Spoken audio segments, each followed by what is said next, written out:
Hoy estoy en la cripta de Dendera. Miren lo que llaman las lámparas de Dendera, que despiertan la imaginación. Hay una piedra en el sur de Egipto que lleva 2000 años recibiendo la misma pregunta, y, hasta hoy, nadie se pone de acuerdo en la respuesta. No es una pirámide, no es una tumba dorada, es un muro, dentro de un templo, en una habitación a la que ni siquiera el pueblo egipcio tenía permitido entrar. Solo los sacerdotes de mayor rango podían cruzar esa puerta, y lo que tallaron ahí dentro, en piedra, para que durara milenios, parece, a simple vista, sin forzar nada, un tubo de vidrio alargado con un filamento curvo flotando en su interior, conectado a una base.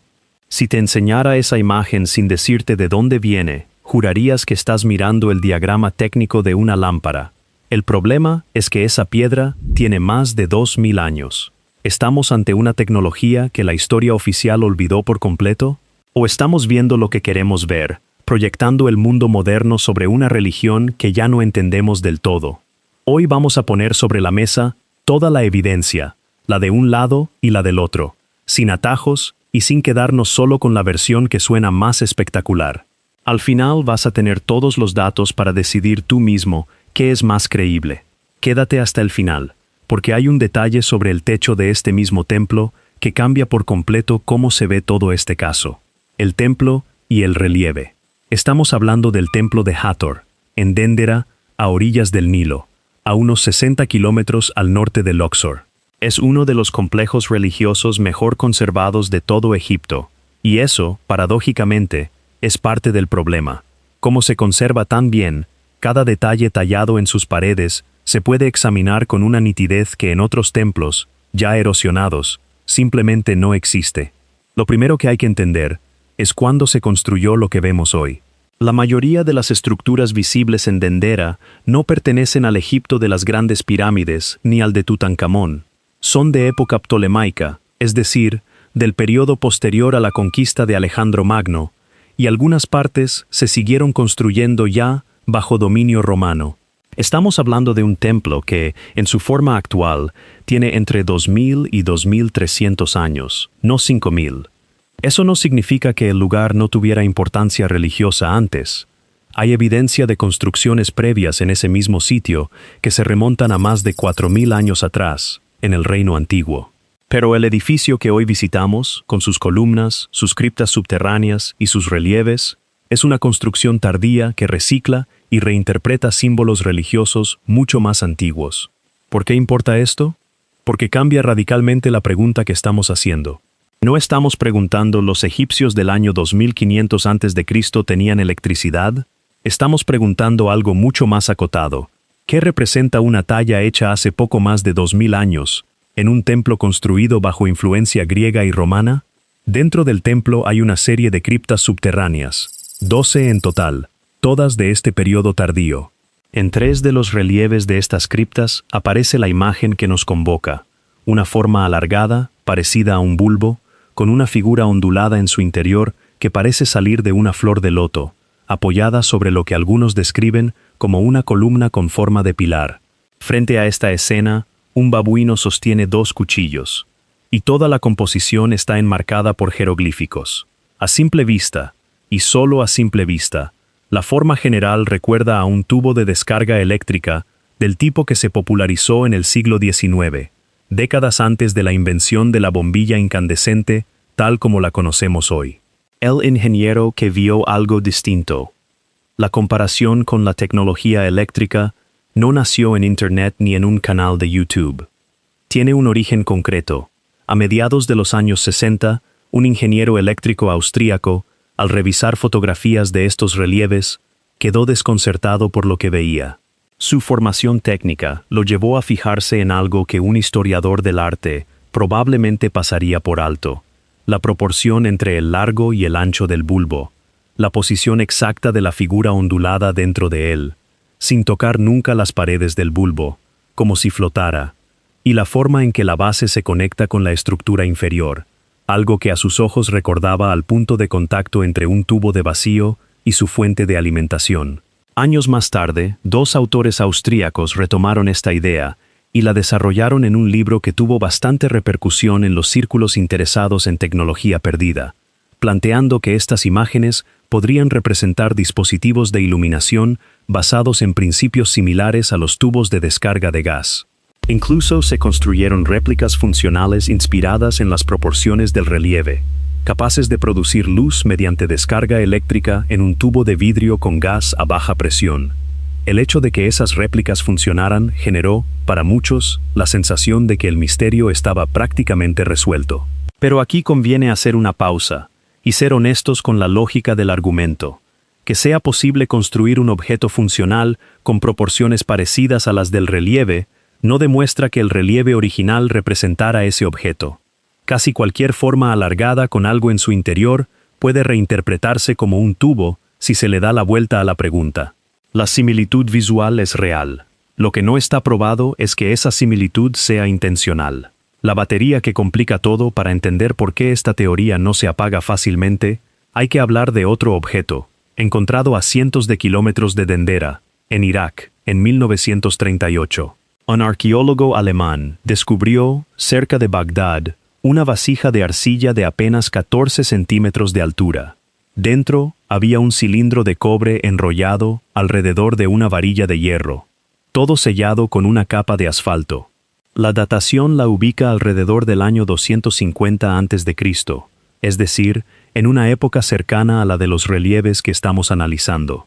Cuando se construyeron réplicas de esta vasija y se llenaron con un líquido ácido, vinagre o jugo de uva, por ejemplo, el dispositivo generó algo más de 1 voltio de electricidad. En esencia, el mismo principio que usa una pila moderna, una celda galvánica simple. La explicación más aceptada entre los especialistas es que este objeto se usaba para dorar metales mediante un proceso similar al electrochapado, y hay hallazgos de objetos metálicos de la región cuyo acabado es compatible con esa técnica. Lo importante aquí no es si esta vasija en particular alumbraba algo. Lo importante es lo que demuestra sobre el conocimiento de la época, que en ese momento y en esa región del mundo, alguien entendía, al menos de forma práctica, que ciertos materiales en contacto con un líquido ácido generaban corriente eléctrica. Ahora bien, hay una distancia enorme entre generar 1 voltio para dorar un anillo y producir luz mediante descarga eléctrica dentro de un tubo de vacío. Lo segundo exige controlar el vacío, la presión interna del gas y una fuente de energía muchísimo más potente y estable. Que existiera lo primero no implica automáticamente que existiera lo segundo. Pero tampoco permite descartarlo de plano solo porque suena a demasiado para la época. El techo sin hollín. Y aquí llegamos al detalle que prometí al inicio, el que conecta todo esto con algo que se puede observar directamente, sin depender de interpretaciones. En varias cámaras profundas de templos y tumbas egipcias, espacios sin ventanas, sin ninguna entrada de luz natural, algunos a decenas de metros bajo tierra, encontramos pinturas y relieves extraordinariamente detallados, trabajos que requirieron precisión, tiempo y sobre todo, luz suficiente para ver lo que se estaba tallando o pintando.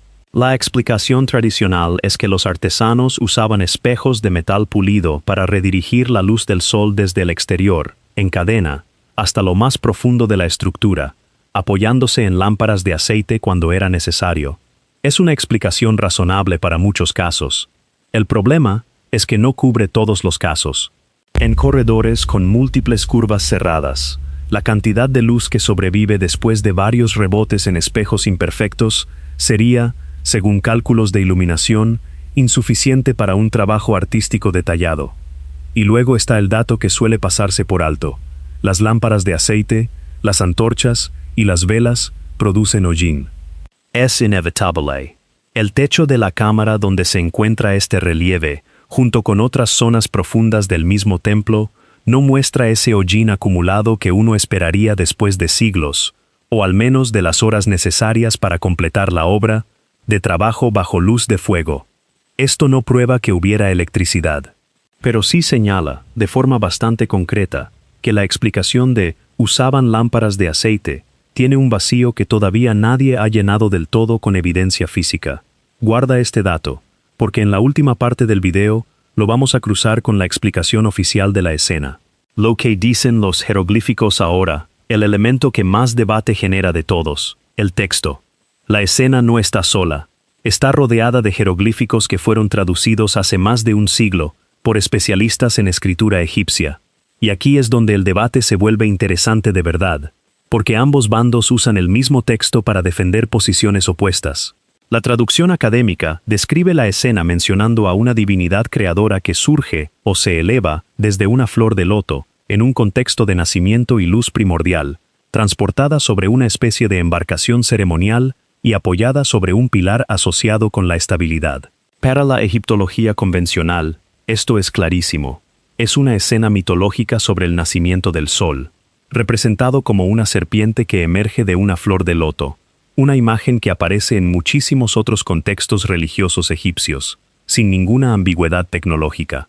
El pilar no sería una base eléctrica, sino el símbolo llamado Pilar Died, asociado con la estabilidad y la resurrección, y aparece repetido por todo Egipto en templos donde nadie sugiere que representa un enchufe.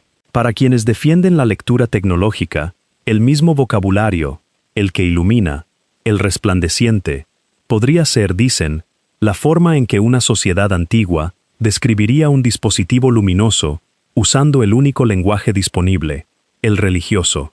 Si tú tuvieras que explicarle una fuente de luz artificial a alguien hace 2000 años usando símbolos sagrados, quizás terminarías describiéndola exactamente así.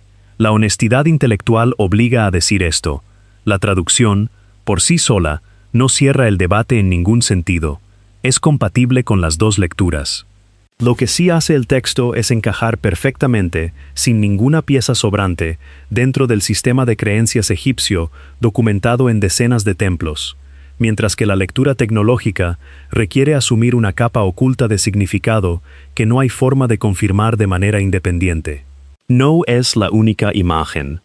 Algo que casi nunca se menciona en los videos que solo muestran la imagen más famosa. Existen variaciones de esta escena repetidas en distintos puntos del mismo conjunto de criptas. En algunas, la figura interior aparece en una posición distinta dentro del bulbo. En otras, cambia el tamaño relativo de la base o la orientación del pilar. Si se tratara de un dispositivo técnico documentado con precisión, uno esperaría cierta consistencia estructural entre las versiones, algo parecido a distintas vistas de un mismo plano de ingeniería.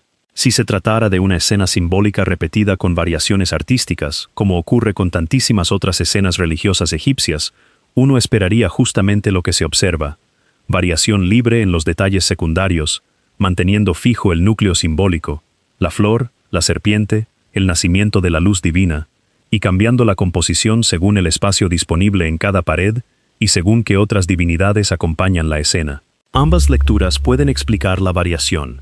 Ninguna de las dos la explica de forma tan sencilla y tan coherente con el resto del templo como la lectura mitológica, simplemente porque esa lectura no necesita inventar un motivo nuevo para cada detalle.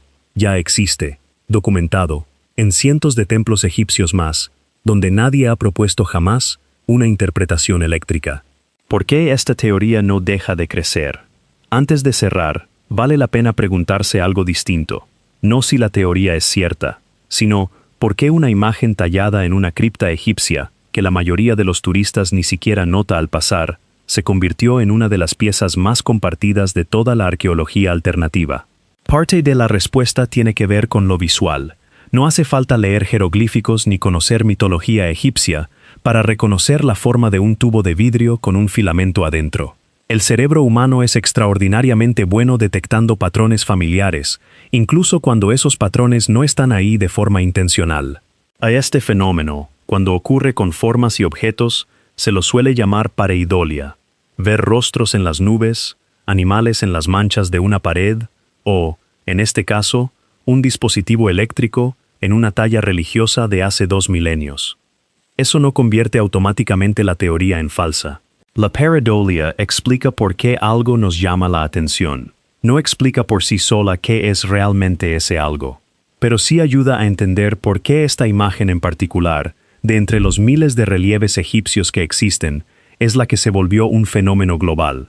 Es la única que se parece, a primera vista, a un objeto de nuestra vida cotidiana. Otra parte de la respuesta tiene que ver con algo más humano todavía, la idea de que el pasado esconde secretos que la ciencia oficial no quiere, o no puede, reconocer resulta profundamente atractiva. Es una historia sobre genios olvidados, sobre un conocimiento perdido que esperaba ser redescubierto. Y las historias así se comparten más, generan más conversación y despiertan más curiosidad que un párrafo académico sobre simbolismo solar en el Egipto ptolemaico, por más correcto que ese párrafo sea. Ninguna de estas dos explicaciones, la visual y la emocional, responde la pregunta arqueológica de fondo. Pero si algún día te preguntas por qué justo esta imagen y no otra de las miles que existen en templos egipcios terminó llenando estadios de curiosidad en Internet, ahí tenés buena parte de la respuesta. Entonces, ¿qué nos queda? Vamos a poner todo junto, sin quedarnos con la mitad de la historia. A favor de la lectura convencional, el templo es de época tardía, no del Egipto más antiguo.